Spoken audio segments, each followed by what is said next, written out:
नमस्कार व्यूअर्स, हमारे चैनल में आपका स्वागत है। आज हम आपको अमावस्या और पूर्णिमा दो बहनों की पौराणिक कथा सुनाएंगे। पर कथा सुनने से पहले अगर आपने हमारे चैनल को सब्सक्राइब नहीं किया तो सब्सक्राइब करें और कमेंट में हर हर महादेव लिखना ना भूलिए। पौराणिक कथाओं के अनुसार एक राजा था और एक रानी थी। उनकी दो लड़कियां और दो लड़के थे। एक लड़की का नाम पूर्णिमा और दूसरी लड़की का नाम अमावस्या था। पूर्णिमा घर का सारा काम करती और भगवान की पूजा पाठ किया करती थी और गाय की सेवा भी करती थी। अमावस्या ना तो घर का काम करती थी और ना ही भगवान की पूजा पाठ करती थी और ना ही गऊ की सेवा करती थी। फिर भी राजा और रानी अपने दोनों बेटों और अमावस्या को बहुत प्यार करते थे, लेकिन पूर्णिमा से नफरत करते थे। राजा के दोनों लड़के और लड़कियां धीरे धीरे बड़े हो गए। राजा ने दोनों लड़कों का विवाह करवा दिया। इसके बाद रानी ने कहा कि दोनों लड़कियां भी विवाह के योग्य हो गई हैं, तो उनके लिए भी कहीं पर रिश्ता तय करके विवाह करवा दो। लेकिन अमावस्या का विवाह किसी बड़े घर में करवाना और पूर्णिमा को किसी गरीब घर में देना, क्योंकि पूर्णिमा को घर का काम करना और भगवान की पूजा पाठ करना और गाय की सेवा करना यही पसंद है। अब रानी ने राजा को दोनों बहनों का रिश्ता तय करने के लिए भेजा। तो राजा अपने पड़ोसी राज्य के राजकुमार से अमावस्या का रिश्ता तय कर देते हैं और उसी गांव में एक गरीब लड़के से पूर्णिमा का रिश्ता तय कर देते हैं। राजा अपनी रानी को दोनों बहनों की शादी के रिश्ते के बारे में बताते हैं। अब रानी ये सोचती है कि पूर्णिमा की भगवान कैसे मदद करते हैं, क्योंकि ये पूजा पाठ बहुत करती है और गाय की सेवा भी करती है। लेकिन पूर्णिमा के भाई और भौजाई पूर्णिमा से बहुत प्यार करते थे, क्योंकि पूर्णिमा उनका घर के काम में हाथ बटाती थी और अमावस्या उन पर अपना रौब जमाती थी। राजा इसके कुछ दिनों बाद ही उनका विवाह करवा देते हैं और अब राजा और रानी उन दोनों लड़कियों की विदाई कर देते हैं। तब अमावस्या को विदाई के समय बहुत सारी धन दौलत देते हैं और पूर्णिमा को कुछ भी नहीं देते हैं। इसके बाद दोनों बहनें अपने अपने ससुराल चली गई। अब एक दिन अमावस्या ने अपने घर शिव चर्चा रखी, जिसमें उसने पूरे गांव वालों को अपने घर बुलवाया, लेकिन पूर्णिमा को नहीं बुलाया। जब गांव की औरतें अमावस्या के यहाँ जा रही थीं, तब पूर्णिमा अपने दरवाजे के बाहर बैठी हुई थी। तो उन औरतों ने पूर्णिमा से कहा, तुम्हारी बहन के घर शिव चर्चा है, तुम नहीं चलोगी क्या? पूर्णिमा ने कहा, मुझे तो बुलवाया ही नहीं, मैं कैसे चल सकती हूँ? औरतों ने कहा, बुलाया नहीं तो क्या हुआ, वहाँ तो भगवान शिव की चर्चा है, तुम चलो हमारे साथ। पूर्णिमा उन औरतों की बात मानकर उनके साथ चली जाती है। तब अमावस्या की नजर पूर्णिमा पर पड़ी तो अमावस्या ने गुस्से में आकर पूर्णिमा से कहा कि तू यहाँ कैसे चली आई, तुम्हें तो मैंने बुलाया ही नहीं। खैर है, कोई बात नहीं, तुम आ गई हो तो चुपचाप बैठी रहना और इधर उधर मत घूमना।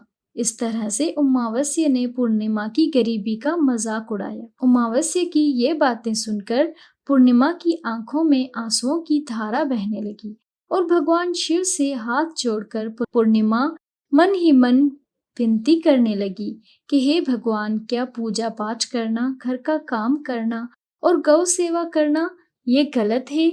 आखिर मेरा कसूर क्या है? आप कब कृपा करेंगे मुझ पर? पूर्णिमा बार बार भगवान से यही कहती रही। जितने में शिव चर्चा पूरी हो गई। अब अमावस्या भगवान का प्रसाद बांटने लगी। उसने सबको भगवान का प्रसाद दिया, लेकिन पूर्णिमा को नहीं दिया।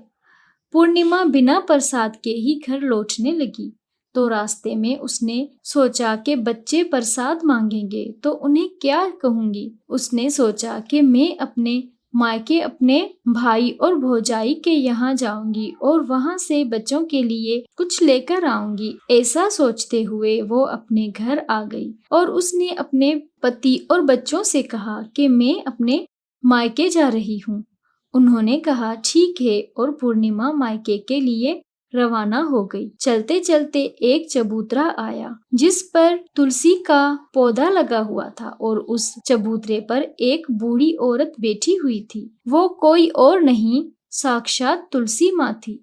उस बूढ़ी औरत ने पूर्णिमा से कहा, बेटी तुम कौन हो और कहाँ जा रही हो? पूर्णिमा ने अपना परिचय दिया तो उस बूढ़ी औरत ने पूर्णिमा से कहा, ये तुलसी का पौधा सूख रहा है, इसमें थोड़ा सा पानी डाल दो और इस चबूतरे की साफ सफाई कर दो, जिसमें मुझे थोड़ी ठंडक मिले। पूर्णिमा ने कहा, ठीक है माँ जी। उसने तुलसी में पानी डाला, चबूतरे की साफ सफाई की और उस बूढ़ी औरत को भी नहलाया और उसके पैर दबाए और कहा, और क्या काम है माँ जी? उसने कहा, कुछ नहीं, अब तुम जाओ और वापस आते समय मुझसे मिलकर जाना। पूर्णिमा ने कहा, ठीक है माँ जी, और वो वहाँ से रवाना हो गई। चलते चलते आगे एक शिव मंदिर आया। वहाँ पर भी एक बूढ़े बाबा मिले जो चबूतरे पर बैठे हुए थे। वो कोई और नहीं, साक्षात भगवान महादेव थे। उन्होंने पूर्णिमा से कहा, बेटी तुम कौन हो और कहाँ जा रही हो? पूर्णिमा ने अपना परिचय दिया। फिर उस बूढ़े बाबा ने पूर्णिमा से कहा, इस चबूतरे और इस मंदिर की साफ सफाई कर दो। बेटी पूर्णिमा ने कहा, ठीक है बाबा, और उसने चबूतरे और मंदिर की साफ सफाई की और पूजा पाठ की और उस बूढ़े बाबा को भी नहला दिया और कहा, और क्या काम है बाबा? उस बूढ़े बाबा ने कहा, और कुछ नहीं बेटी, अब तुम जाओ और वापस आते समय मुझसे मिलकर जाना। पूर्णिमा ने कहा, ठीक है बाबा, और वो वहाँ से रवाना हो गई। और आगे चलते चलते काली माँ का मंदिर मिला। वहाँ भी एक बूढ़ी औरत चबूतरे पर बैठी हुई थी। उस बूढ़ी औरत ने पूर्णिमा से कहा, तुम कौन हो बेटी और कहाँ जा रही हो? पूर्णिमा ने अपना परिचय दिया। तब उस बूढ़ी औरत ने पूर्णिमा से कहा, बेटी यहाँ अब पूजा पाठ करने तो आते हैं, लेकिन मंदिर की साफ सफाई कोई नहीं करता है, इसलिए इस चबूतरे और मंदिर की साफ सफाई कर दो। पूर्णिमा ने कहा, ठीक है माँ जी। अब पूर्णिमा ने मंदिर और चबूतरे की साफ सफाई की और पूजा पाठ किया और माता का श्रृंगार किया और उस बूढ़ी औरत को भी नहला दिया और बूढ़ी औरत के पैर दबाए। और पूर्णिमा ने कहा, और क्या काम है माँ जी? तब उस औरत ने कहा, कुछ नहीं, अब तुम जाओ और वापस आते समय मुझसे मिलकर जाना। तब पूर्णिमा ने कहा, ठीक है माँ जी। इसके बाद वो वहाँ से रवाना हो गई और थोड़े आगे चलते चलते नदी आ गई। नदी के किनारे भी एक बूढ़ी औरत बैठी हुई थी। वो साक्षात गंगा मैया थी। उस बूढ़ी औरत ने कहा, तुम कौन हो बेटी और कहाँ जा रही हो? पूर्णिमा ने अपना परिचय दिया। उसके बाद उस औरत ने पूर्णिमा से कहा, इस नदी पर